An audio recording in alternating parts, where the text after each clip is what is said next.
Well, hey Gundam fans, Adam Blue here again with another episode of Gundam Explained, but this is part 2 of the Char's Counterattack review. If you haven't seen the first one, there's a link in the description below of the first video. And also real quick, if you haven't, there's also a link for a video of the giveaway, so check that out. Leave a comment on that video. There's 2 things I'll be giving away. Alright, and let's get started. Alright, so last we left off with Char's Counterattack. Char is back. He drops 5th Luna onto Lhasa, Tibet, right? And so then between Neo Zeon and Earth Federation, they decide to have a peace treaty. Now this involves handing over Axis to Char, but in return, Char will send his Neo Zeon fleet to Luna 2 and disarm. But as we get to the end of part 1 here, we saw that there was an exchange of gold currency and possibly dummy ships sent out to trick the Earth Federation. And then we're introduced to Quest Pariah, one of the most annoying characters in all of Gundam, but really sets the motivations in play. It's just another layer on top of what's already occurring between Char and Amuro and Neo Zeon and the Earth Federation.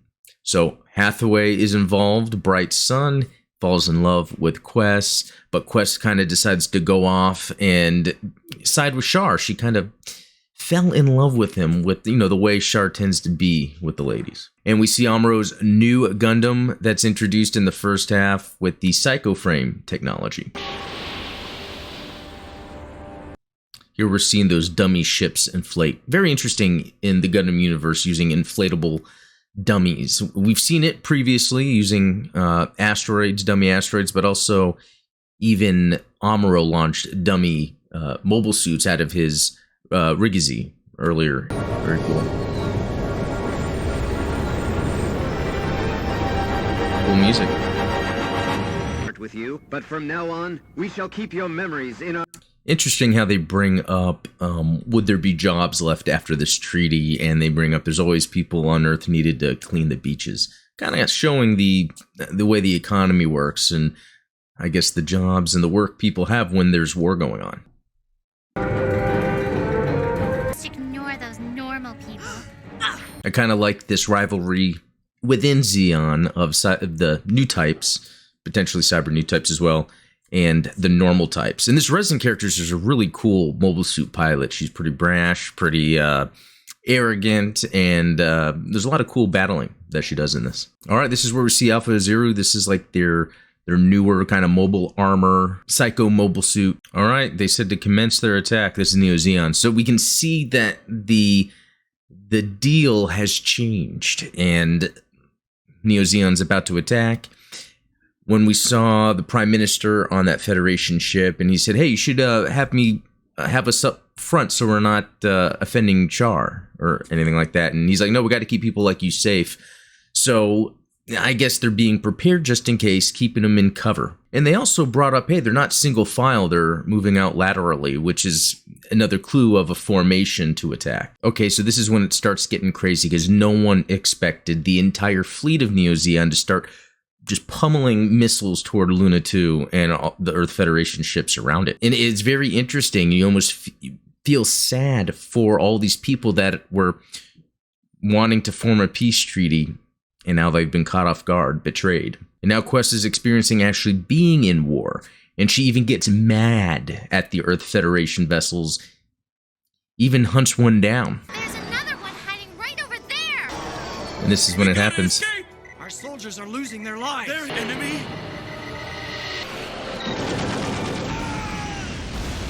And now Quest is feeling uneasy because she unknowingly killed her father.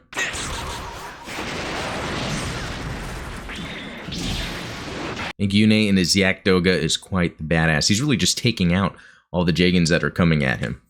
And over here is their fleet at Luna 2. Leaving at the same time, we should arrive. And here's Amuro pointing at his foot, explaining what Char's plan was and where the Neo Zeon fleet is really at, so that they can initiate their attack. And there's some chaos going on down on Earth as we see Mirai chime in, try to get away. They've packed up so they can evacuate and kind of get out of where maybe the danger areas could be from the drop of Axis. Londo Bell arrives, Bright Noa, Amuro Ray.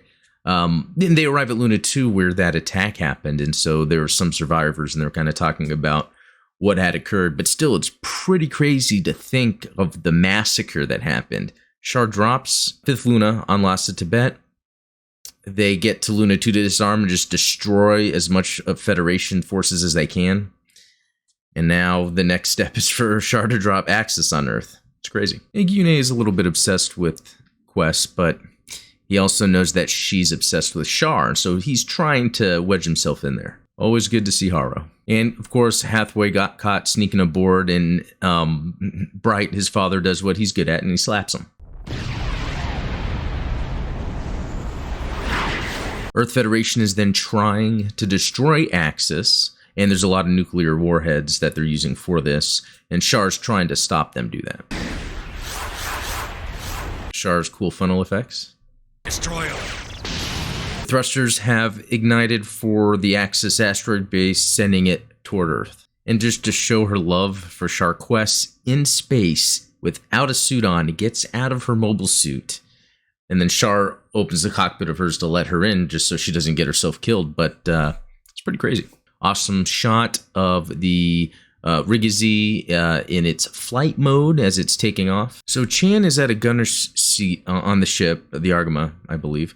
And she is firing off. And as that's happening, the little T-shaped psycho frame that she has as a sample of what's the technology used in the new Gundam kind of starts shining. That could be reverberating her consciousness, helping her kind of achieve more focus and clarity as she's firing on the incoming enemy mobile suits.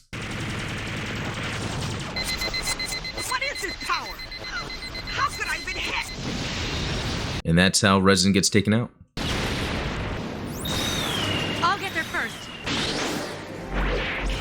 So Yune takes out Kara in her Rigazi, and then Amuro shows up to try and save her. And very interesting, so with Kara held hostage by Yune, he tells Amuro, give me your Gundam, and I'll let her go. Now, really, Yune's plan is to use the new Gundam to defeat Char. Even though he's with Neo Zeon, he's a cyber new type. I think the love for quests is taking over what his duties are, and I guess again this shows the motivations that Quest happens to bring upon most of the guys within Char's counterattack. So Amuro was being captured. He resisted it using his fin funnels, and that led to the death of Kara. Kind of unfair. You know, back at the ship, Austenage, who was a love interest of Kara's, finds out what happened to her. Just a kind of a little sad moment within the film. I do like the dialogue here between Nanai and Char. It's almost explaining the events going on as if the adults really understand what's happening, and they're kind of using the kids. They understand what Yune's intentions are. They don't have time to test the Alpha Aziru, so the plan is to use Quest to test it out in combat. And here's where Yune is trying to talk Quest into understanding what Char's real intentions are to see if it gets her to back off and just fall in love with Yune. But does it really work? This is where the Lando Bell team are coming up with a plan to stop Axis from hitting the Earth. They want to try to take out the thrusters, potentially have it destroyed so that it doesn't hit Earth or it hits it off course. And part of that will be the Lando Bell crew, or some members of the crew, landing and going into Axis, planting nuclear missiles. So interesting part here. Chan is reading a letter that is explaining that psycho frame technology that Anaheim Electronics used within the new Gundam was actually provided by potentially Neo Zeon. So very interesting there, as if Char is in some way wanting to fight Amuro, but like evenly matched. Really the way Nanai, brought it up to Char, it's as if all of this is because Char wants to get back at Amuro for, getting Lala killed, which is his love, which again is kind of the theme here, where even though there's more of an idea of what people want to do and have completed and get done, like with Yune being with Neo Zeon, it seems to be love interests tend to take over those motivations. Very interesting. And a love interest here, Amuro and Chan, although he's not so obsessed with his interest in her that he does things incorrectly. In fact, Amuro is more willing to risk himself and his life, as we see later on, in order to do what's right and save as many people as possible. Really cool scene with Mirai, Shaimin still on Earth. It's just a really cool way to see what is happening. We have people trying to evacuate. They're stuck in a gridlock here. And here we can see the Axis asteroid as it goes across the sun from Earth. Very cool and scary. And even between Gyune and Char, Char knows what's up. He tells Gyune that, and it doesn't really bother him too much. He just wants him to get the job done. Well, I thought it was Alpha Azero. It seems to be Alpa, or that could just be, again, the translations like Titans being Titans, you know, something like that. Seems powerful. At this point, Chan wants to go out there and help out Amuro, and so she actually takes out the Rigazi that was badly damaged that Kira was in.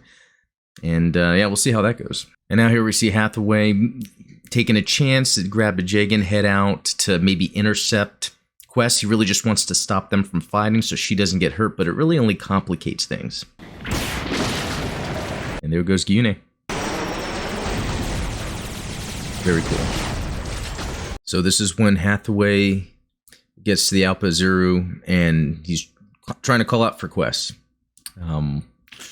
Yeah, let's see what really happens. And pretty cool here, even Hathaway is telling her to stop attacking because that's how she's making enemies. So at least at this point, Hathaway gets it. And that really leads to his movie. And then Chan fires, destroys the Alpha Zero and Quest, and that sets off Hathaway. Pretty sad. Hathaway kills her. We can see maybe it has to do with the Psycho Frame piece or something, but we're seeing her spirit kind of float out there. At this point, the psycho waves are just kind of being sent out everywhere, probably heightened by the Psycho Frame. And in this part in the movie, the filmmakers accidentally drew everything upside down. So Londo Bell has arrived at Axis, and some more combat is taking place. Really cool and worth watching. But I'm just so limited to what I can show here on YouTube. I need to have my own little like commentary track that I can release that could be played over. I think that would be pretty cool. All right, here we see Axis start blowing up. You know, Char's afraid that then his plan won't follow through. He's trying to convince Amuro that the people of Earth need to be completely changed in their ideologies and to, you know, be better to the planet. Then we see the little floating Psycho Frame piece. It's a little odd. It's a little weird. And it's just part of the story to try to explain how the Psycho Waves can be contained in this type of technology, and it's kind of just flying around in battle. Both Amuro and Char land inside the asteroid to see if they can take each other out. It's kind of reminiscent of what we see in the original Mobile Suit Gundam.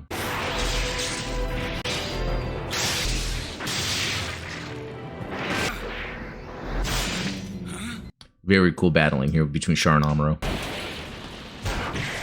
Alright, so Amuro and Char on Axis. It starts blowing up from the inside with the Londo Bell team, and then Char's Sazabi gets destroyed and his capsule launches. And here it is splitting apart. Although, unfortunately, even though it's split apart, one piece will be going opposite direction of the Earth, but the other one is still going to be heading toward Earth. So, you know, Bright's trying to do whatever he can to stop that from happening. He wants to kind of send the ship over there, but they decide that there's really nothing they can do. Here's a new Gundam with his nice little ball. No, that's really Char's escape pod. Now, as the battling was continuing, Amuro decides to just take his new Gundam, go to the piece of the Axis asteroid still falling toward Earth and trying to push it. And that seems crazy. It seems impossible, but Amuro's willing to do whatever he can, and he's doing this while holding the escape pod of Char. And during this time, we're seeing all those psycho waves flying around everywhere. This is where the movie starts getting a little more fantastical with its new type elements, the psycho waves, all that stuff going on. And really that does something because Earth Federation and Neo Zeon Mobile Suit see what Amuro's doing, and they all fly over to try to work together to do this, to push an asteroid away from falling on Earth. That's also a little fantastical. And it worked. We see a bunch of psycho waves flying around this thing, and the asteroid is moving away from Earth. Pretty crazy. Oh, and look, there's the T-shaped psycho frame piece flying around. And some more fantastical elements. We're seeing just the psycho waves flying around in space. People from Earth able to see it. We see Mirai and Shyman at the end during the credits. They seem to be safe, so that's good. Yeah, very cool shot seeing the pieces of the asteroid axis that was going to hit Earth. They're split. We see the psycho waves around them. I like that as the credit rolls. It's really nice. The artwork is really good. And kind of neat. There was a clip a little earlier too, but we're seeing Quest's friends from the beginning of the movie. All right, so what do I think of Char's Counterattack? I think it's very enjoyable. It's action-packed, front to back. There's constant mobile suit action. We dive in deep when it comes to character building, character motivation between Char, Amuro, even all the other characters. There's a lot of new type stuff going on. And we're seeing a lot of the storyline that really helps explain when you see Mobile Suit Gundam Hathaway. I mean, really what happened with Hathaway and with Quest is like a big factor in what happens in Mobile Suit Gundam Hathaway when it comes to Gigi Andalucia and her relationship with Hathaway. In that film, it's reminding him of the events that occurred in this film. You know, and as for something I wanted to talk about, I don't know what it is. It could be the time period exactly when Char's Counterattack was made, but the drawings, maybe it's not really the animations, but I don't think it's the best during that time period. I think that Mobile Suit Gundam it could be just an animation in general in Japan. You know, this was the best it could be at that time that this was made. But just some scenes, sometimes when I look at it, it just doesn't look that sharp or that good. Here's an example. I could be picky. I don't know. The framing looks nice, but the art itself doesn't seem... Because after this, we get to 0080, 0083, and I think the animation is so much better, even though that's a couple of years later. But there's something about the look of Char's Counterattack that just seems to be subpar, and I don't know what it is. Am I alone on that? Like, again, I could be wrong, but something about this just seems subpar. And again, it could be the time frame, maybe Zeta, Double Zeta, and then Char's Counterattack. That was just at the height of animation. And then maybe quickly as we get to 89 and into the 90s in Japan when it came to anime, they were able to just quickly exponentially ramp up in the quality. I mean, even like a shot like this with the Rigazi, it just looks a little odd. Anyway, enough complaining about the animation, because really I could be off base, and I'm really curious what everyone else thinks about that. But really, Char's Counterattack as a whole is awesome. It really ties up a lot of things when it comes to Zeon, Neo Zeon. And then it leads to some incredible sequels. Unicorn being one of them, Mobile Suit Gundam Hathaway. A lot of good has come out of Char's Counterattack. So really curious what everyone else thinks about it. Please leave a comment of what you think about Char's Counterattack, maybe some of the points I came up with. What's your favorite mobile suit that came out of this? For me, it's the Rigazi, easily. I love that kind of Zeta Mark II kind of look to it. But anyway, thanks for watching. We'll talk later.